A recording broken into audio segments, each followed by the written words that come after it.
2026 നിയമസഭാ ഇലക്ഷനുമായി ബന്ധപ്പെട്ട് Vadakara police station പരിധിയിൽ ഇന്നലെ രാഷ്ട്രീയ പാർട്ടി പ്രതിനിധികൾ യോഗം ചേരുകയും പൊതുവായ ചില തീരുമാനങ്ങൾ എടുക്കുകയും അതുപോലെ തന്നെ പോലീസിൻ്റെ നിർദ്ദേശങ്ങൾ അവരെ ബോധ്യപ്പെടുത്തുകയും ചെയ്തിട്ടുള്ളതാണ്.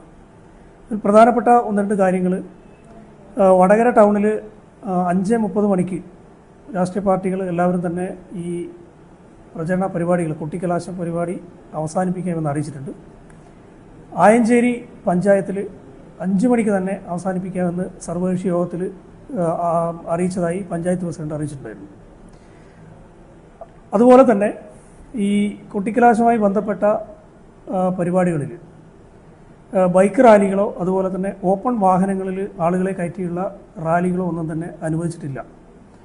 കൂടാതെ മൈക്ക് പെർമിഷൻ ഇല്ലാതെ, കൃത്യമായ പെർമിഷൻ ഇല്ലാതെ, റിട്ടേണിംഗ് ഓഫീസറുടെയും അതുപോലെ തന്നെ പോലീസിൻ്റെയും പെർമിഷൻ ഇല്ലാത്ത ഒരു വാഹനവും ഈ പ്രചരണ പരിപാടികൾക്ക് ഉപയോഗിക്കാൻ പാടില്ല. അത്തരം വാഹനങ്ങൾ കണ്ടെത്തുകയും അത് പോലീസ് നിയമപരമായ നടപടികൾ സ്വീകരിക്കുകയും ചെയ്യുന്നതാണ്. അതിൽ ബൈക്ക് റാലികളൊന്നും തന്നെ ഇതുമായി ബന്ധപ്പെട്ട പരിപാടികൾക്ക്, പ്രചരണ പരിപാടികൾക്ക് അനുവദിച്ചിട്ടില്ല. ഇത്തരം നിയമ ലംഘനങ്ങൾ ഉണ്ടായിക്കഴിഞ്ഞാൽ പോലീസ് കർശന നടപടി സ്വീകരിക്കുന്നതായിരിക്കും.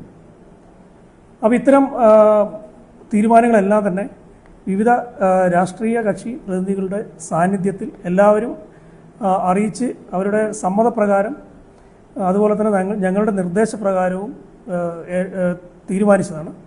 അപ്പോൾ അതുകൊണ്ട് തന്നെ ഇത്തരം പോലീസിൻ്റെ നിർദ്ദേശങ്ങളുമായിട്ടും അതുപോലെ തന്നെ നമ്മളെടുത്ത പൊതുവായ തീരുമാനങ്ങളുമായി മുഴുവൻ രാഷ്ട്രീയ പാർട്ടി പ്രതിനിധികളും അതുപോലെ തന്നെ എല്ലാ പ്രവർത്തകരും സഹകരിക്കണമെന്ന് അഭ്യർത്ഥിക്കുകയാണ്.